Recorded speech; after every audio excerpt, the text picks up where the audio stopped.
Good morning, and welcome to another version of the Compass Ecosystem Podcast. My name is Carolyn Gorst, and I am the Director of Development for Compass Affordable Housing. And I am so excited that I am again joined with my lovely co-host who keeps me on track and on time, Lydia Aranda. Hi, Lydia. Hi, Carolyn. Good morning. This is going to be another great conversation. I couldn't agree with you more. I'm very excited. I want to just remind our listeners before we go any further that the Compass Ecosystem Podcast, our purpose is to inform, engage, and to connect Southern Arizona and our community in a dialogue about its human development ecosystem. And we're able to do this because of our generous sponsor, Tucson Electric Power. Thank you, Tucson Electric Power, for helping all of us keep the lights on. So, Lydia, as you mentioned, we have a great guest with us today. Joining us is Kassie Diaz, United States Marine Corps combat veteran and currently serving Raytheon Engineering in Learning and Career Development, also known as RTX. Hi, Kassie. So glad you could be here. Thank you guys. Wonderful to see you. You guys too. Thank So, you for having me. well, it is our pleasure. And Cassie, to kick things off, we'd really just like for you to share with our watchers and our listeners some of the work that your agency is doing, some of the issues you personally are seeing that have to be addressed, your target audience. And I know this is a loaded question, and some of the services and outcomes that you have been working on. Absolutely. Thank you. When we think about the problems that are facing our audiences today across not only our own city, but across the US, we really have to take the pause to realize that the audience becomes all at some point. It's not specific to a gender. It's not specific to a workforce population. It's not specific to our youth. It's really all, and it encompasses everyone because the effects and the ripple effects of everything that we are doing or not doing, everything that we're engaged in or not engaged in has a ripple effect across our communities. Many of us have family that live in other states, and we might find ourselves on a phone call with them having a conversation where what we're seeing in our communities mimics what they're seeing in their communities. So ultimately, there's lots of different things that the organizations that I support today are doing to serve these populations. I'm heavily invested in the veteran community from a mental health perspective. I'm currently pursuing my PhD in psychology, and that PhD hopes to inform and provide statistics in the future from different perspectives and organizations that help to serve mental health in populations that still haven't acknowledged they have mental health issues. So in some considerations, the drive that's happening today, it's really to uncover things possibly that individuals haven't quite identified with themselves. We are a community today that seeks to drive identification with certain conversations. And many of us in different generations, based on different generational trauma, we haven't been in a space yet where we've identified we do have that consideration in our baskets that we need to deal with still to this day. But in those conversations, we realize that there are certain aspects where, as older generations come to those realizations, we are healing in front of our children. And what does that look like when we're healing in front of our youth? Does that look like trust? No. Does that look like an immediate response to respect in that space? No. We're asking our youth today to come to the table with the skills and the knowledge that we've attained over 40 years. And we're asking them to come to the table immediately in their teenage years. And so those experiences, those lessons learned can't be provided in single instances. And as you look across other populations, going back to veterans, even for homelessness and what that looks like for them, in many aspects, whenever you're looking at psychology research, veterans in those situations sometimes have been said that they're in those situations of their own cognizance, of their own will, of their own decision. And in many cases, those answers are not wrong. What those veterans lack is purpose. That purpose has been pulled from them in the certain strings in which they were given extreme purpose in the military. And many might consider that so simple a choice to make to become purposeful, but it's really not in the aspect in which you're voluntold is the popular word in the military when you're voluntold to go do something that makes your life extremely purposeful because where you maybe couldn't and you were indecisive and you weren't sure, do I take a left on this road or a right on this road? Something so simple. You know, some people struggle with which road to take. So there's lots of different aspects from different avenues in which I'm engaged in the community today. But the biggest thing that I would encourage anyone listening, if you don't know where to start, start somewhere. The biggest thing that I hear often and all of the time when it comes to making sure that you're connected to the community that you live in is I don't know where to start. That's okay. You don't have to know where to start. No one's asking you to know where to start. But when a Carolyn or a Lydia approach you and ask for help, say yes. That's literally the simplest way that you can become involved. Say yes. And then not only say yes, but follow up with them and ask them, what else can I do? How can I help now? Where do you see gaps? Where are your issues forming? How can I help? I may not be able to resonate or I may not have an experience that completely identifies with that group, but how can I help you in that space? Because I will tell you, one becomes two and two becomes three. And then you just continue to become a force multiplier in that space where no one may completely identify with, for example, veteran homelessness in that space. But if you're all willing to help and you're willing to put a good foot forward, then 100% you can start helping with that audience that needs support. Okay, Kassie, I love the fact that you bring this up, that sometimes it's just taking the first step and of the work that you're doing across multiple, both as a member in community, as a veteran yourself, as an learning and career educator for a major corporation here in Southern Arizona, well, and across the nation, right? And so many times our veterans, people believe that our veterans are coming out of service with a really tight plan on what's going to happen next. And they come out with a lot of skills, but even those skills don't always prepare them for their next step on the journey. Isn't that correct? 100%. I can share my own story and my own path. I went into the Marine Corps enlisted. I had an entire plan laid out in front of me to go to school while I was in the military, and 9/11 happened. When 9/11 happened, it strategically changed the way that the US military was engaged across the world at that time. And the other thing that happened is it strategically changed what everyone thought was going to be their future for the next few years. When I joined, there was no global war and there wasn't one anticipated. So from that perspective, I thought I had a clean slate of 5 years to serve in the Marine Corps and do my due diligence and duty and pursue educational opportunities from that perspective. And that's not what happened. I do believe military personnel are 100% to your point. They are equipped to pivot. In some terms of the word, people say pivot's used and it's overused in some cases to describe and to identify things. But if I had one word to describe military personnel, it's absolutely pivot. And I really think as you think about that perspective, getting out of the military after 5 years, to your point, I didn't have a degree. I didn't have a certificate. I didn't have any professional certificates on my resume. All I had were military skills that weren't transferable to the workplace at the time.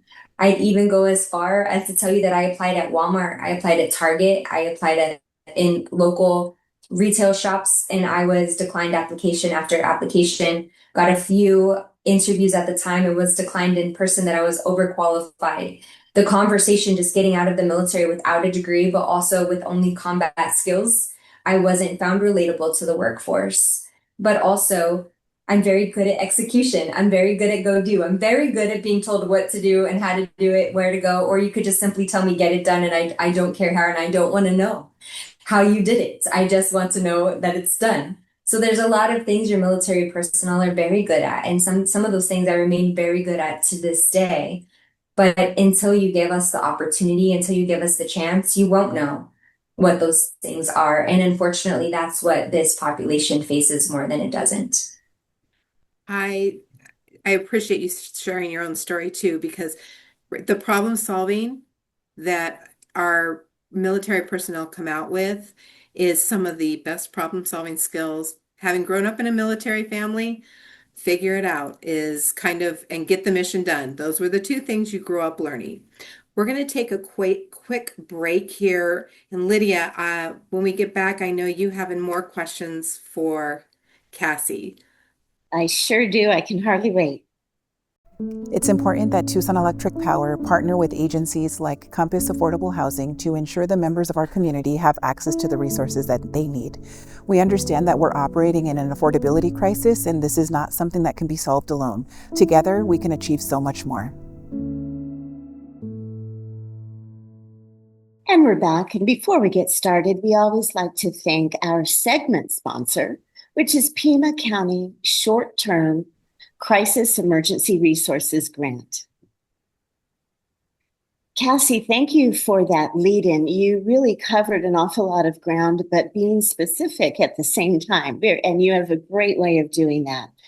Your background and your observations of the bigger sectors that all come into play when we're thinking about workforce, when we're thinking about our local community that ties to the bigger national and even global picture, is really quite articulate. I wonder, I'm sure our viewers and listeners also are thinking about, so given that setup, how the work that you do, not only in the company, the organization that you're in, but when you think about serving community in different capacities, how that kind of comes together to solve specific issues in Southern Arizona, whether it's workforce, human development, education.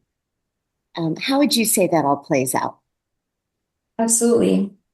One specific consideration that's happening often is being a part of the Arizona Veterans Committee as they introduce bills and considerations for veterans at not only Arizona's forums, but also at the forums that are happening in Washington, D.C.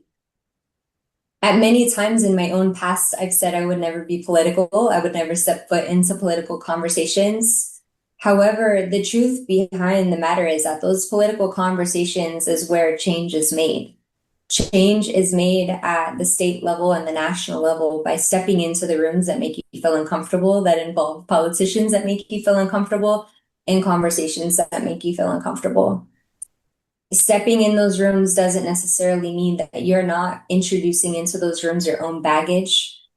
As a disabled combat veteran and someone who has struggled in the past with their own mental health and considerations, driving the work that I do today makes you really just realize in some cases, and the key here is that everyone is carrying around something invisibly, whether that's information that they're carrying, support that they're carrying, and really ultimately the things that they're not.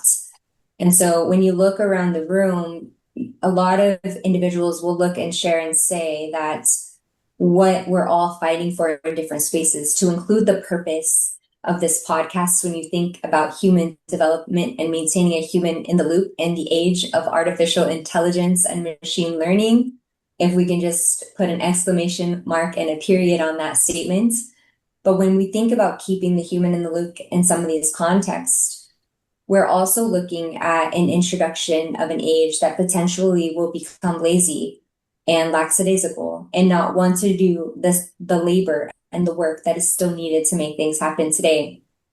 One key area to capitalize on, for example, that we can all resonate with today is I-10. When we're driving down I-10, whether you're coming from the north or the south or the east or the west, it doesn't matter. You're going to hit I-10 at some point and you're going to take a deep breath. Maybe you're going to roll your window down. Maybe you're going to turn the radio up. because you need some kind of patience integrated into your life for whatever, even if it's 5 minutes that you're going to be on I-10. You need some level of patience to jump on I-10. But you also have to realize that I-10 and those road improvements were political decisions made for Tucson. So one key thing that I'll share, and that has been hard for me even in the past few years to identify with and to become a part of, are political affiliations that are driving the needs and the advancements across not only the state of Arizona, but things that are going to impact us in the entire United States.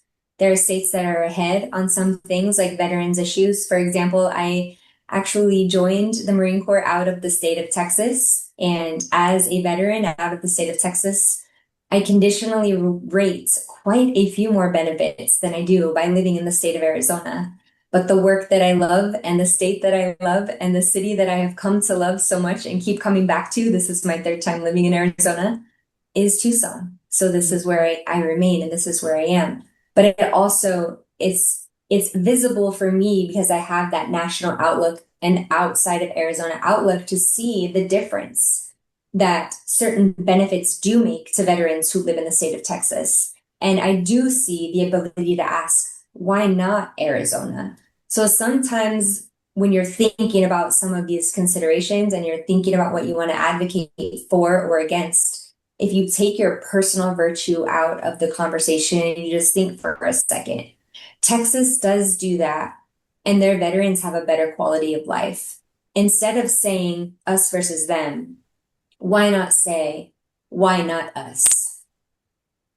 I really like how you framed that. And I think that lesson can be applied to so many things. What it requires is that pause and reflection, as you said, and that can be the most powerful time when we stop for a moment to collect thought in our perspective, in our lived experience, and put it forth into a formula instead of just a quick knee jerk. I've heard a phrase, I'm sure you have too, both you and Carolyn, that youth, or in this case, I'll say girls react, women respond, is how I've heard it in the past. It can be changed so many ways, but like you said, that maturity, that mental maturity and experience allows us to take a quick step. Carolyn, there's so much there that Kassie is sharing with us that applies to any ecosystem, ours here in Southern Arizona or beyond. Yeah, And especially as we're remembering that all politics is local, but the impact can be national. absolutely. And Cassie, you sit in such a unique place. That's one of the reasons I'm so excited to talk to you, because you have come from serving in our U.S. military. You were originally in Texas, as you mentioned. You keep coming back to Tucson, which we're grateful for. And now you're also involved in another uh, national, global uh, corporation, and your line of work specifically in developing engineering pathways and learning and engineering careers. We keep hearing how there's such a shortage of our STEM trained specialists, is the phrase I'm going to use. Can you tell us a little bit more about that and what part it plays in our local and global um, human development and job connection ecosystem? Absolutely. I think the traditional form of what we considered systems engineering once upon a time, much of that work came out of the university and entered into corporate entities, large corporations across the board. Universally, they became our software coders in a business construct. But I think you've always had some layer of engineers that were field engineers of sorts. This is the background that I have, and this is the background that many field service representatives and engineers of the likes have from this perspective of hands-on. Many of those field service representatives came into their roles from military or like positions, even working as part of the Border Patrol or even working alongside a police force, for example, is where you would see many of these engineers at play. So even across Tucson, you're still going to see engineers dispersed in many of these spaces. Another way to think of these engineers would be, for example, EOD is something that you commonly hear of in certain aspects in the public and the military sector for explosive ordnance. And I really call to mind engineers are very specialized in what they do in many cases. And as our workforce has evolved rapidly, so rapidly over the last few generations, I'm actually very curious what we're going to look back on these generations and call this generation as you think about like the generation of revolution and then the industrial generation. And I'm very curious about what we're going to call this era that we're in right now in some capacities because our workforce has just really exploded. And in some spaces, we've introduced an ideal from the psychological consideration of job happiness. Job happiness is something that many people across all generations are trying to achieve today. However, many are realizing job happiness doesn't always equate to dollars. It doesn't always equate to the money that you believe you deserve in that position or think that you should be paid in that position. Or maybe it's a new position created out of the newness of this generation. Marketing is not new. Social media is new. How do we market engineering, for example? How do we make engineering look appealing? It's almost very comparable to how do we make a car mechanic look appealing when you would consider perhaps a software engineer walking into a room and a mechanical engineer walking into a room.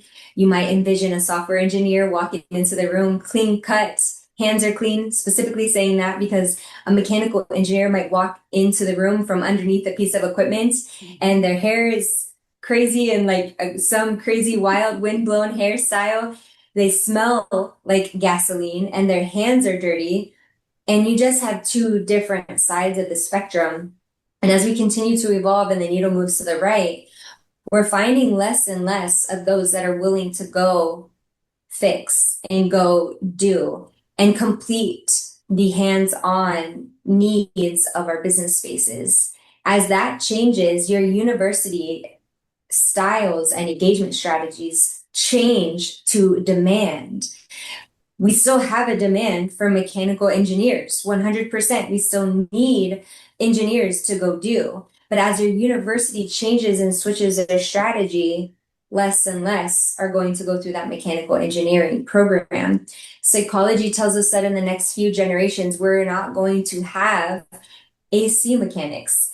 In a city like Tucson, where are they going? Someone please tell me because we need them. Someone please make sure they stay in Tucson. Someone please make sure they don't leave. TEP, make sure they stay in Tucson, please. We need those folks here, those men and women.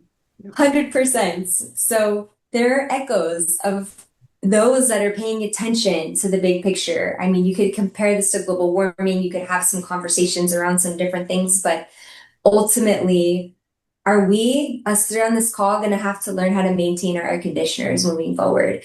Are we, the people, going to have to learn to maintain the on-the-job training and highly critical skills and subject matter expert type skills to maintain our homes in the next few decades? I surely don't think that I want to be in that bucket because I'm terrible at these things. Things are going to break before they get better.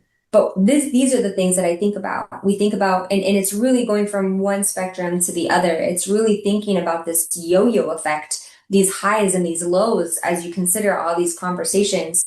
We will always need a human in the loop. So no matter how much Instagram tells you we don't listen to it because we still need you. As much as your algorithm tells you we don't, we do. And so there's hopefully always just someone in front of people that are less and less in front of people telling them that we need to maintain some type of outlook in our future for the human population across the board. That means humans need to interact with humans. Yep. And that is such a great point. The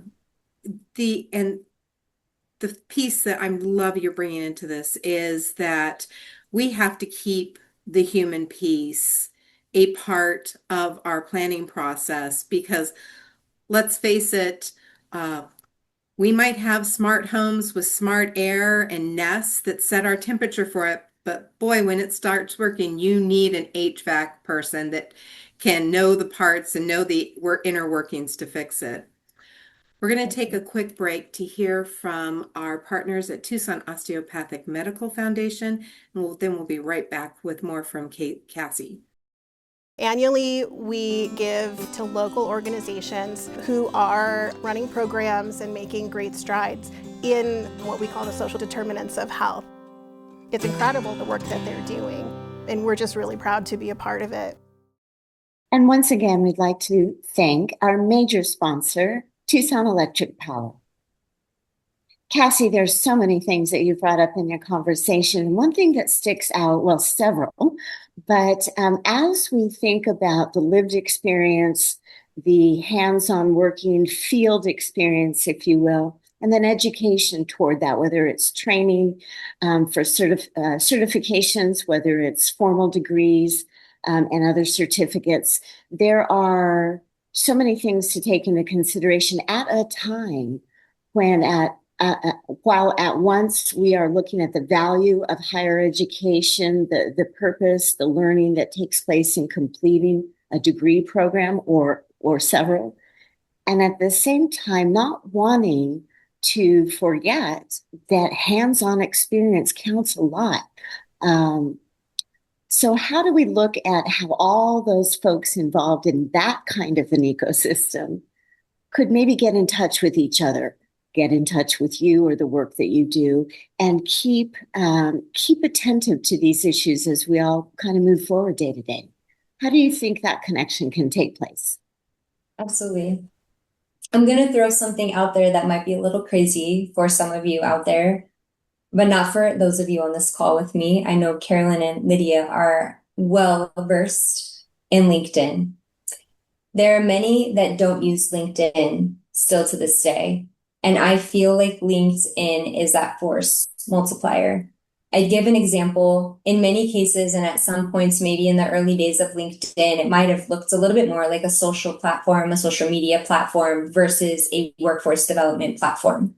But something that I'd shared today is that that really has changed, and your use of LinkedIn is critical when you think about it from this perspective. And I'll give you a couple of examples here. In the beginning of August, there is an RTX-wide hiring initiative happening at Pima County here locally in Tucson, and it's happening in person. So you can't join via a virtual link or some virtual hiring space. You're going to have to go in person, and you're going to have to print out your resume that potentially is living virtually alive in your computer today. Print that out a little bit. And when you print that out, some things that I would really, really say and cater to in this conversation is make sure it's updated, because I get shared resumes with me all the time. I'm actually not a hiring manager in any way, shape, or form, but I am an opportunist. And so I'm going to share opportunities. I'm going to throw them out there. I recently, I think it was maybe 2 weeks ago, shared the only opportunity you miss is the opportunity you didn't see. And I even say see, I didn't say apply to or go after, because if you don't even see the opportunity, how can you do anything else? If you didn't know the opportunity was there, how can you do anything else? But I'd also say there are some that are networked in my network from even Facebook and Instagram. And when they reach out to me asking, I send them to my LinkedIn because the information's there. So the second thing I would be able to say is put in the work. Put in the work to develop your career. Where are you at? Are you happy with where you at? Do you like what you're doing? It goes back to the job satisfaction we talked about previously. Maybe you have job satisfaction, but you look around and you feel like you're worth more than where you're at. That's a conversation you have to have with yourself. Sometimes jeopardizing that job happiness for more money doesn't bring you job happiness in the end. You might be more frustrated, a bigger team. There's so many things that will be in play whenever you make that choice and that change. So there's lots of considerations to make there. But the other thing I would tell you, even going back to our veteran population, coming out of the military with 20 years of project management and project experience from that perspective, you have way more skills and ability than your resume is ever going to share. When I came out of the military after 5 years with one drone, walking into a large DoD contractor to fly their drone, it basically just led to walking into a few more doors to fly a different airplane. And it led to me realizing I love flying new airplanes. When they come and they show me a new bright, shiny object, that bright and shiny object was the airplane. And I wanted to press all the buttons and I was ready to go. And they knew they could get me to do that by just showing me that bright and shiny object. But then at some point, there becomes a time where you start to question things as you start making those pivotal moments. And at some point, you do ask yourself, is my education matching up to my potential? Do my professional certifications match up to my potential? And at some point, the third thing I'm going to share is there has to be some value added from your own time. Something that is critical for me and that I see in so many audiences, so many populations, veterans, engineers, HR, finance. So many of us think we're deserving of the next role and what's next for us, and we haven't put in any of our own time.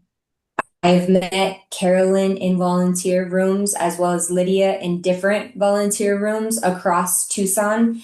And I'll tell you, friends, none of it's paid. None of those moments were because someone paid any of us to be there. Those moments were either because we were trying to see if the room was as true as we were told, or we were trying to make a statement that we're here for the second time and we're probably here to stay. We're going to be here every time after that. Or maybe we went because we wanted to support a friend. But either way, all that time is on your own time. And I'll tell you, most of those events for nonprofits, whether you're supporting youth in the community with the Children's Museum initiatives, for example, whether you're supporting veterans at the Fisher House, at the VA, whoever you're supporting in this town, they need one more person. Whoever you're not supporting, they need one more person. If you're filling sandbags, I was recently over by the Desert Museum and I was walking in the middle area there and they had some half-filled sandbags. And I did, my Marine background said, why did we only fill half the sandbag? Like they filled only like a scoop of dirt in the sandbag. What is it going to do for you? You didn't have anyone on staff to fill the whole sandbag? What's going on? But also it brings us back to this conversation. Did they know how to fill a sandbag?